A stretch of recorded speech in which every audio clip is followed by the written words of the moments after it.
Good morning. Welcome back. Yeah, that's pretty much the extent of an intro you're gonna get at this point, let's be honest, but welcome back. I just wanted to come out here. I wanted to film. This is my, outdoor zen space, and Monkey's favorite space too. I'm gonna try to do a lot of my creative things out here. I think just like being outside gives me good energy. I tried to film this yesterday and first my battery died. Things YouTubers say. And then the day just completely ran away from me. So we're trying it again. Got my iced coffee, fueled up. I've been making a lot of iced coffee at home lately because,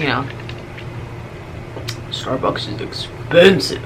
I don't know. I like making my own stuff. It makes me feel good because I know where it came from and whose grubby hands touched it, aka mine. Let's get into the nitty-gritty here. So this video was inspired by a lot of bullshit. I work in an office. It's pretty much the norm to hear a lot of water cooler talk on how to lose weight and how to get fit, and I've been hearing people say things at work, I've been hearing people say things at the gym, I've been hearing people say things at the grocery store, and why they're doing what they're doing, and studies show this and you should do that, and it's driving me fucking insane. Some of these marketing ploys that are hand-fed to us are, when broken down, ridiculous, oftentimes dangerous, sometimes just outright false, if not just misleading. Disclaimer, a lot of these things are founded in, some shred of truth, either something that's exaggerated or something grossly oversimplified, but if that's not for you to snack on. That's not. Don't be distracted by her getting her chow on in the back of this video, please.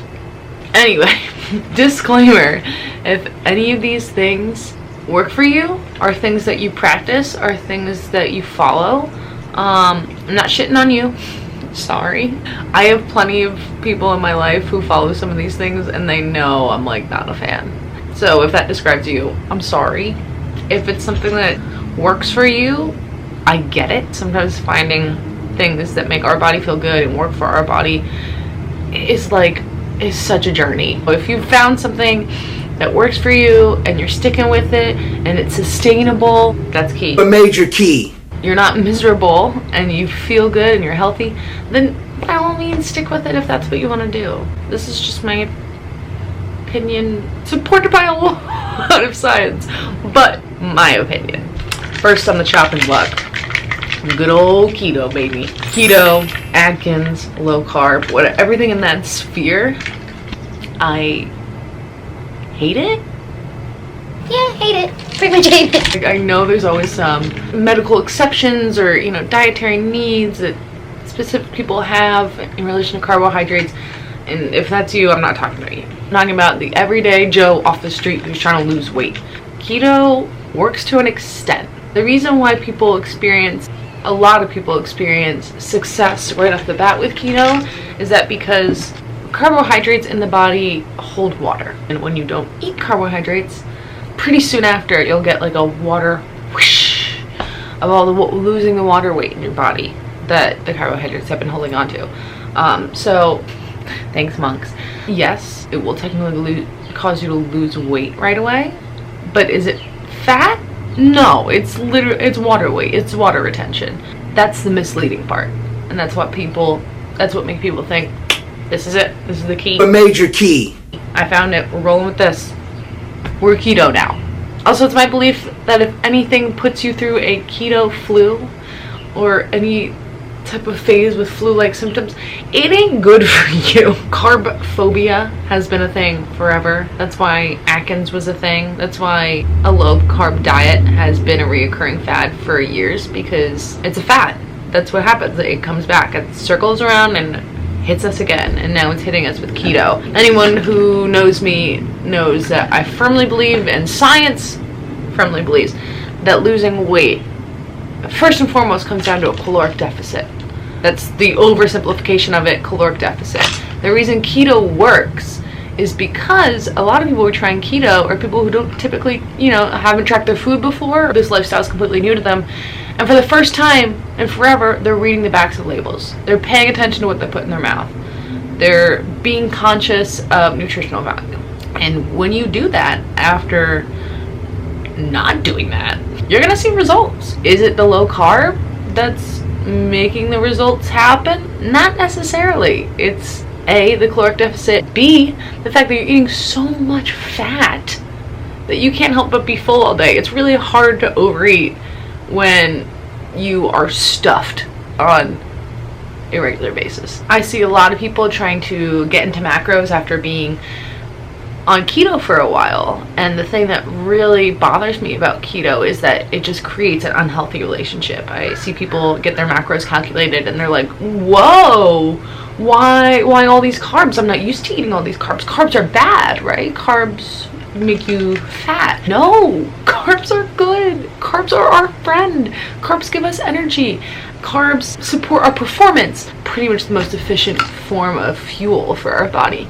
And when you cut out carbs completely, saying they're bad, it damages your relationship with carbohydrates for the rest of your life. And that's not sustainable. Sorry, somebody walked by and I was really fucking awkward. Anyway, keto fucking sucks. My problem with keto, among the many other problems I have with keto, is that it perpetuates this false idea that sometimes we're on a diet and sometimes we're not. Like, I get it, if you're in a big cut or you're prepping for a show, then yeah, I would consider you being on a diet because you're eating in a way that you wouldn't typically eat on a daily basis to accomplish a goal. Cool. But with keto, for instance, I know my mom's on keto right now, despite me telling her several times, girl, just let me show you how to calculate macros. Weighing? That's a lot of work. Alright, don't even. No, that's another video altogether. Keto reinforces this idea that you're on a diet, and well, I just can't eat that.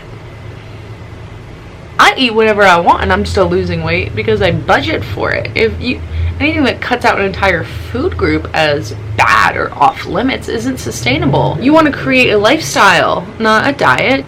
You want to create habits. You want to change your life. You want to have a different outlook. Ideally should be a slow but permanent change. With keto, are you trying to tell me that you're not going to eat a bagel or pizza for the rest of your life? And that's your life now? What do you do when you're sick of that?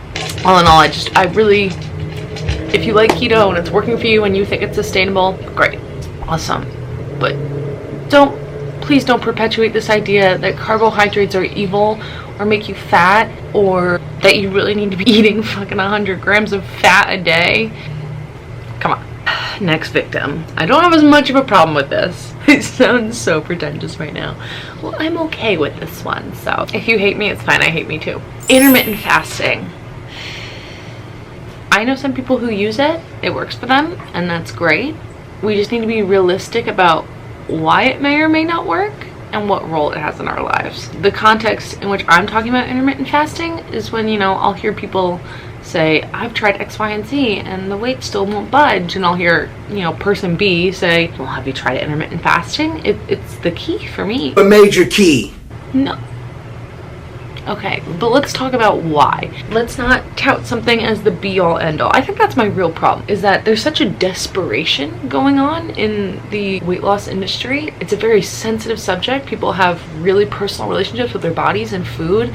And a lot of people I know that have been on a weight loss journey have been on it their whole lives. And I really feel like some of these things that are being touted as the miracle cure are taking advantage of that desperation of people. And that's where my anger, my frustration come in. It's unethical. You're trying to play us off as stupid. You know we want to fucking lose weight.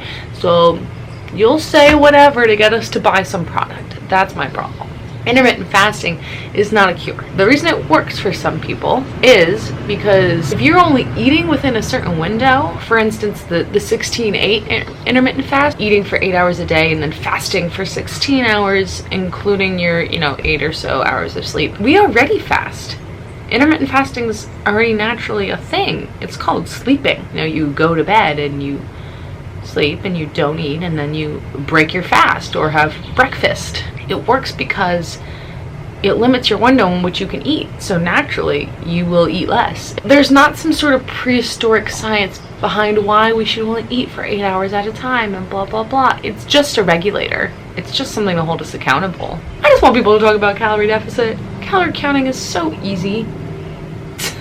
We don't have to overcomplicate it with, and then at this time you do this, and at this time you do this, and you eat this, but not too many of this. And for some people, when they wake up in the morning, they need to eat.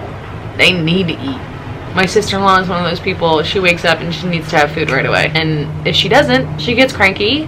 Generally, her performance is not her best. To tell someone like that with a metabolism or a body type like that, that's what their body wants. Well, you know what? To lose weight, don't eat until noon.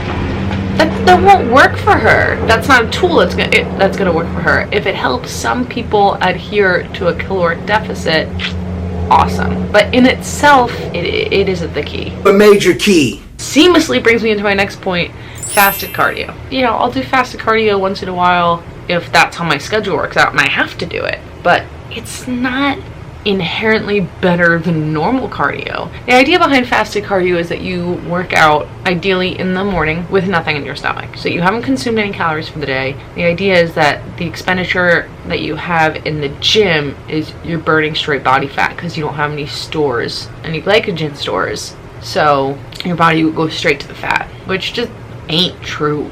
And as we see is a theme for all these things, it's a matter of preference. It's really just a matter of preference. Some people like fasted cardio because they find having something in their stomach while they work out is distracting or doesn't make them feel good, but it's nothing more than that. Your caloric input versus output is really more important on a weekly scale than a daily scale. It's really mostly about weekly averages, or you know, how things average out. In the morning you do have stores already. You are burning off calories that you have consumed throughout the week. At midnight the scale does not reset. Your body is doing things while you're sleeping. You're not starting off with a blank slate at 8 a.m. in the morning. Next fitness pet peeve. When people don't want to lift weights because they're afraid they're gonna bulk up. Bulking is a very hard thing to do.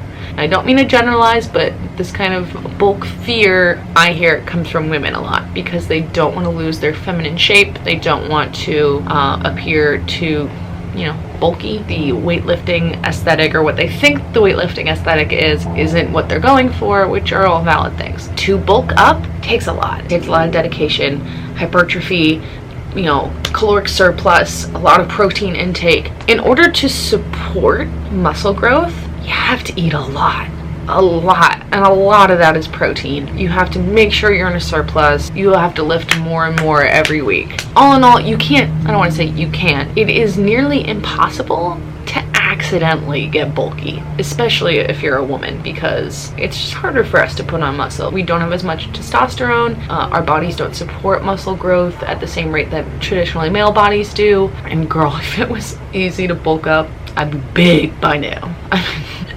Not to say I ain't, but I wish it was that easy. In that same vein, I see a lot of girls now wanting to build a booty, which I get you. Booties are cute, but if you want to build something, like literally build the muscles on something, you're gonna have to eat to support that. A lot of girls, not just girls, everyone, you know, thanks Instagram, thanks body ideals, everyone wants a tiny waist and a big booty. Can I do that at the same time? Not likely. Your best bet is to lose body fat first through a caloric deficit, and then once you get to your lean weight that you're happy with, then start building with a caloric surplus. Build on the areas that you want to enhance. You're not going to accidentally wake up one day and look like a bodybuilder. It's not going to happen. You can pick up the weights. Don't be afraid. They're your friend. Weightlift. It's good for you.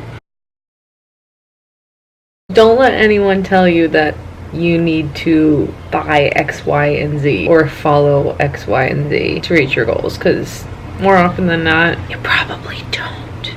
It's a beautiful day outside, so I'm gonna wrap this up so I can go frolic, go to the gym, go on a hike. I don't know, I just want to do something. I have no idea what my next video is gonna be, so I guess I'll see you when I see you. Oh yeah, and make sure to go in peace and be kind to yourselves too. You're gonna want to remember that one. Thanks for watching this bullshit. Bye.